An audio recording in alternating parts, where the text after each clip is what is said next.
Hi friends, welcome back to my channel. तो आज हम जा रहे हैं पहलगांव और बीच में आया है एक बहुत सुंदर एप्पल गार्डन। तो मैंने सोचा आप लोगों को दर्शन करा दिए जाए एप्पल गार्डन।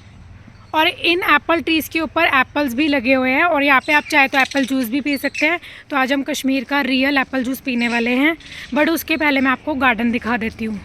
तो सबसे पहले हम गार्डन के अंदर गए और गार्डन बहुत ही ज़्यादा सुंदर था। ऑल्दो इसके अंदर लीव्स नहीं थी, बट हमने पूरा एप्पल गार्डन देखा तो आगे वाले ट्रीज़ के अंदर एप्पल्स लगे हुए थे और पीछे वाले ट्रीज़ के अंदर एप्पल्स नहीं थे। पहले तो हमें लगा कि एप्पल्स चिपकाए हुए हैं, बट हमने ध्यान से देखा तो एप्पल सच में उगे हुए थे। और यहाँ पे ना एक एप्पल का एक स्टोर था जहाँ से आप एप्पल्स की बनी हुई चीज़ें भी ले सकते थे, लाइक एप्पल की जैम, एप्पल का पिकल, एप्पल से बनी हुई क्रीम्स एंड एप्पल जूस, बहुत सारी चीज़ें ले सकते थे। तो उसके बाद पहले हमने डिसाइड करा कि हम पहले पूरा गार्डन घूमेंगे और उसके बाद ही हम कुछ चीज़ खरीदनी होगी तो खरीदेंगे। और हम थोड़ी आगे तक गए और आगे लिखा हुआ था कि कोई भी अगर पेड़ से एप्पल तोड़ता है तो वो उसको 1000 रुपीज़ फ़ाइन है। तो हमने तो भूल कर भी एप्पल्स को नहीं छुआ। उसके बाद कितनी गजब की बात थी कि पीछे के ट्रीज़ पे एक भी एप्पल उगा नहीं हुआ था। ऐसा भैया का कहना था कि अब एप्पल्स का सीज़न ख़त्म हो चुका है, इस वजह से एप्पल अब कम हो रहे हैं। और उसके बाद हम एप्पल गार्डन घूम ही रहे थे, इतनी देर में एक छोटा सा बच्चा आता है हमारे पास रैबिट लेके और वो बोलता है दीदी दीदी एक फ़ोटो खिंचवा लो प्लीज़। तो उतने में मेरे हस्बैंड डिसाइड करते चलो एक फ़ोटो खिंचवा लेते हैं और हम लोग को कुछ पैसे दे देंगे। और हम दोनों ने एक अच्छी सी फ़ोटो खिंचवाई रैबिट के साथ। और उसके बाद दोबारा से हमने घूमा एप्पल गार्डन। आप देख सकते हैं ये एप्पल भी लगे हुए हैं और ये रियल है, कुछ चिपकाए नहीं हुए हैं। और उसके बाद पूरे कश्मीर की बेस्ट चीज़ जो हमने ट्राई करी वो थी यहाँ का एप्पल जूस। इतना ज़्यादा टेस्टी था एप्पल जूस यहाँ का, मतलब पी के बहुत ज़्यादा मज़ा आ गया था। और ये भैया बिल्कुल हमारे आँखों के सामने एप्पल जूस निकाल रहे थे। इन्होंने उसी टाइम एप्पल निकाले और मशीन के अंदर डाले और एप्पल जूस निकला और फिर हमने पिया। और ये बहुत ही ज़्यादा मीठा था, ये बहुत ही ज़्यादा हेल्दी था, बट ये बहुत ही ज़्यादा ठंडा भी था साथ ही साथ। ये जो सामने मशीन लगी हुई है इसके अंदर से भैया ऊपर से डाल रहे थे एप्पल, साइड से इसकी मोटर वर्क कर रही थी और सामने के साइड से इसका जूस निकल रहा था। नीचे की साइड से भैया ने रखा हुआ था एक जाली जिसके अंदर से जूस छन के नीचे जा रहा था पतीले के अंदर। और भैया ने उसके बाद हमें जूस दिया 2 ग्लास, और 2 ग्लास थे यहाँ पे 100 रुपीज़ के 2 ग्लासेस लिए थे, तो मतलब 50 रुपीज़ का एक ग्लास आपको आराम से मिल जाएगा। और ये बहुत ही ज़्यादा हेल्दी था, फ्रेश एप्पल जूस। और पीने के बाद तो इसका जो टेस्ट था वो बहुत ही ज़्यादा टेस्टी था, इसको पी के तो मज़ा आ गया। और उसके बाद आगे हम निकल चुके थे अपने सफ़र पे, और सफ़र में मैंने बीच में थोड़ा सा टेक लिया था सारे एप्पल गार्डन्स का। थोड़े थोड़े एप्पल्स हर किसी गार्डन में लगे हुए थे। उसके बाद हम पहुंच चुके थे पहलगाम, और पहलगाम में यहाँ पे हमने घोड़े करे थे। घोड़े का रेट मैंने आपको दिखा दिया, पर आप इन लोगों के रेट में मत जाना, आपको अपने से घोड़े करने होंगे अपने दिमाग से, क्योंकि यहाँ पे हमें घोड़ों का रेट बताया था 250 रुपये एक घोड़े का बाइसन ले जाने के लिए। बट उसके बाद हमने बिल्कुल डिनाई कर दिया था कि हम इतने रेट में नहीं जाएंगे। तो एक भैया हमारे पीछे बिल्कुल लग चुके थे, उनकी मैं थोड़ी बहुत वॉइस भी रिकॉर्ड करके लाई हूँ, अगर मेरे को हो सकेगा तो मैं इस वीडियो में वो डाल दूंगी। बता दिया कि हमारे पास 2000 रुपये नहीं है पैसे, तो हमें आगे भी जाना है, आरू वैली। और उसके बाद बहुत देर तक बहस करने के बाद, बहुत बार्गेनिंग करने के बाद इन लोगों ने बार्गेनिंग करी 3000 रुपये 2 घोड़ों की। भी कश्मीर जाओ तो ये वाले स्कैम से ज़रूर बचना है, इनके रेट बहुत हाई फाई होते हैं, बट इतना आपको नहीं देने, आपको सोच समझ के अपने अकॉर्डिंग, अपनी जेब के अकॉर्डिंग पैसे खर्चने हैं यहाँ पे। और इतनी देर में जब मैं यहाँ पे खड़ी हुई थी तो मैंने पहलगाम की एक छोटी सी क्लिप बना ली थी जिसके पीछे से रिवर जा रहा था और बहुत ही ज़्यादा सुंदर व्यू था। घोड़े पे चढ़ने से पहले पहले आपको ये व्यू भी दिखा दिया मैंने। तो इसके बाद मैं आपको दिखाती हूँ घोड़े का सफ़र, जो बहुत ही ज़्यादा इंटरेस्टिंग होने वाला है। और इसके बाद जब हम घोड़े पे चल रहे थे ना, मेरे को ये घोड़ों की पैर की आवाज़ सुनने में इतना मज़ा आ रहा था ना, बिल्कुल शांति थी और बिल्कुल सिर्फ घोड़ों की पैर की आवाज़ आ रही थी। आपको मैं सुनाती हूँ अभी।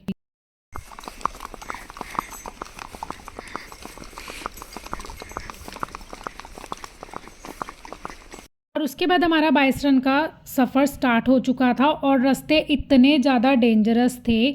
मैं आपको मोस्ट ऑफ द रास्ता दिखाने की कोशिश करूंगी क्योंकि व्लॉग बहुत ज़्यादा लंबा हो जाएगा, बट मैं कुछ रास्ते की क्लिप्स बीच में डाल दूंगी। आप देखना कि रास्ते कितने ज़्यादा डेंजरस थे। एक साइड तो एक बारी तो ऐसा हो चुका था कि एक साइड पे खाई थी और एक साइड पे घोड़े चल रहे थे। इतना ज़्यादा डेंजरस रास्ते थे यहाँ पे, और सारे ही पहाड़ी रास्ते थे। उसके बाद आप भी देखिए कितने ज़्यादा डेंजरस रास्ते थे।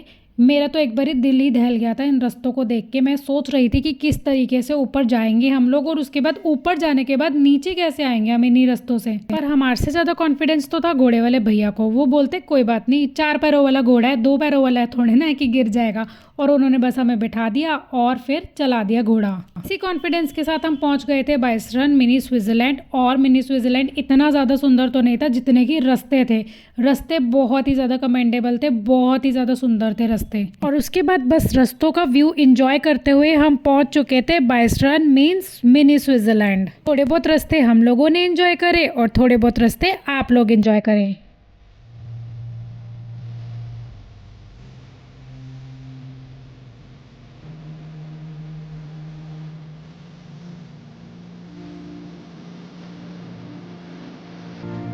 के बाद ये वो जगह है जहाँ पे कश्मीर के राजा ने एक तीर से 2 निशाने लगाए थे, एक तो डियर को मारा था और एक चीता को मारा था। ये था हमारा पहला पॉइंट और इसी के साथ हम निकल चुके थे दूसरे पॉइंट की तरफ जो था fish farming.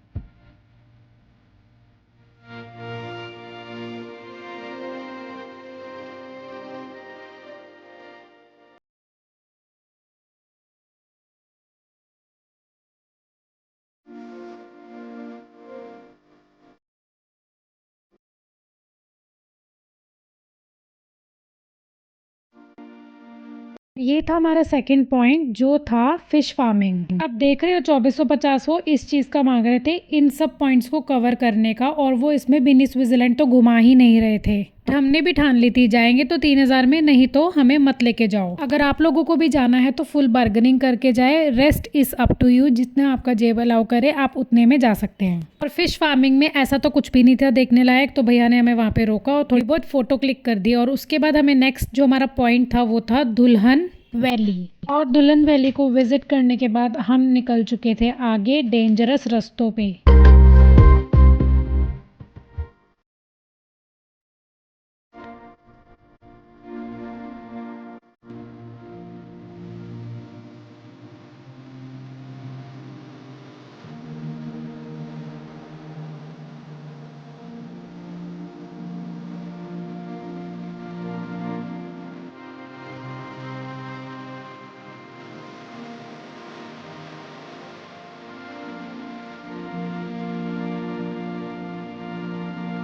So finally we reached mini Switzerland.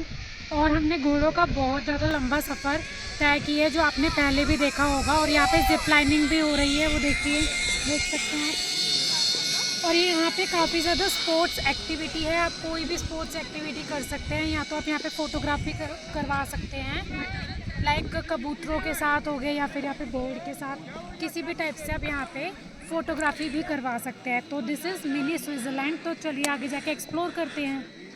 Mini Switzerland की टिकट्स थी 30 रुपये की, और सबसे पहले ही घुसते था फूड पॉइंट जिसमें आप चाय, मैगी या फिर छोटा मोटा स्नैक्स ले सकते थे। और उसके बाद यहाँ पे थी स्पोर्ट्स की एक्टिविटीज़ लाइक जिप लाइन, ये बॉल हो गई बड़ी सी। और इसके अलावा ये भैया थे फ़ोटोज़ के लिए बोल रहे थे, अगर आपको खिंचवानी है तो आप यहाँ पे खिंचवा सकते हैं, 50 रुपीज़ पर फोटो।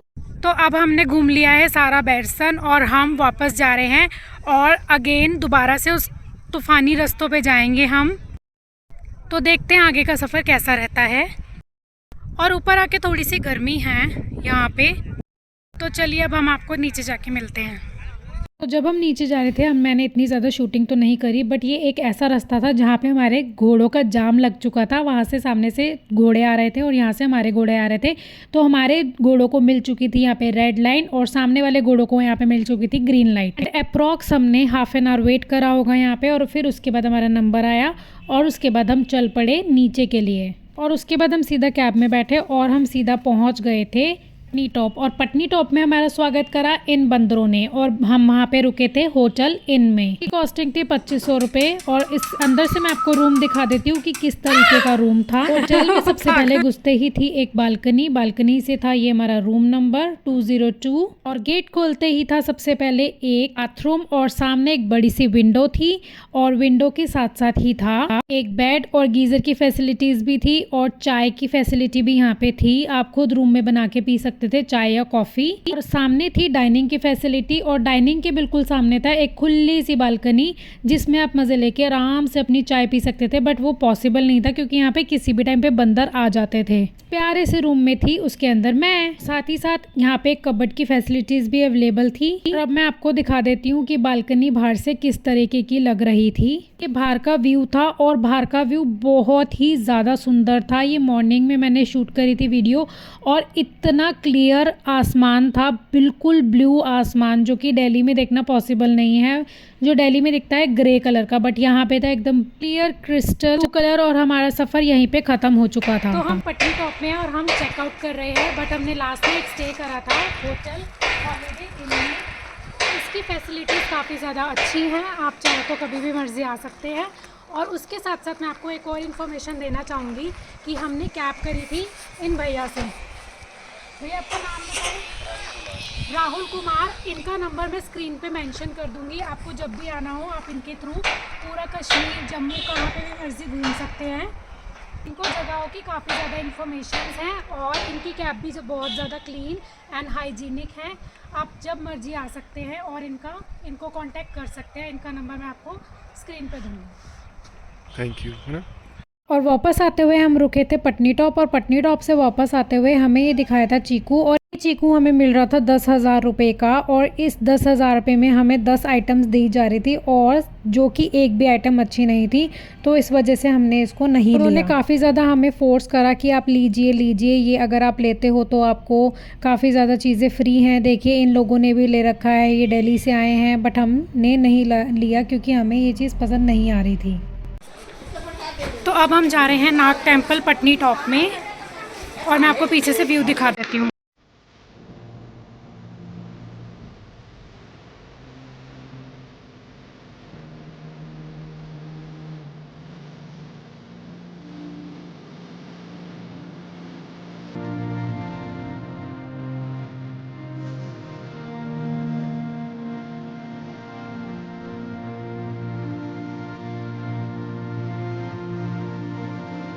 तो यहाँ पे मंदिर के अंदर कैमराज अलाउड नहीं थे, तो जितनी भी शूटिंग करनी थी मैंने कैमरा से बाहर ही कर ली थी मंदिर के।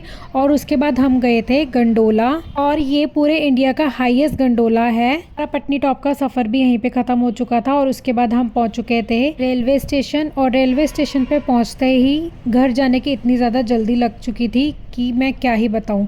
बट हमारी जो ट्रेन थी वो 1 घंटा लेट थी। तो अब हमारा सफ़र हो चुका है ख़त्म और हम जा रहे हैं घर की तरफ वापस। वैष्णो देवी के स्टेशन श्री माता वैष्णो देवी कटरा। और क्लीनिनेस का बहुत ज़्यादा ध्यान रखा गया है यहाँ पे। मैं आपको बैक कैमरा से दिखाती हूँ और हेलीकॉप्टर भी ऊपर उड़ रहे हैं। तो यहाँ पे ना हेलीकॉप्टर्स इतनी ज़्यादा नीचे से दिख रहे थे और इनको देखने का तो बहुत ही अलग मज़ा आ रहा था। और उसके बाद वैष्णो देवी के जो स्टेशन पे बहुत ही ज़्यादा ध्यान रखा गया था क्लीनिनेस का, बहुत ही ज़्यादा क्लीन था पूरा रेलवे स्टेशन। और बस अपने सफ़र को ख़त्म करते हुए हम पहुँच चुके थे घर। इसी के साथ सब्सक्राइब करें और लाइक करें इस वीडियो को। नेक्स्ट वीडियो में धन्यवाद।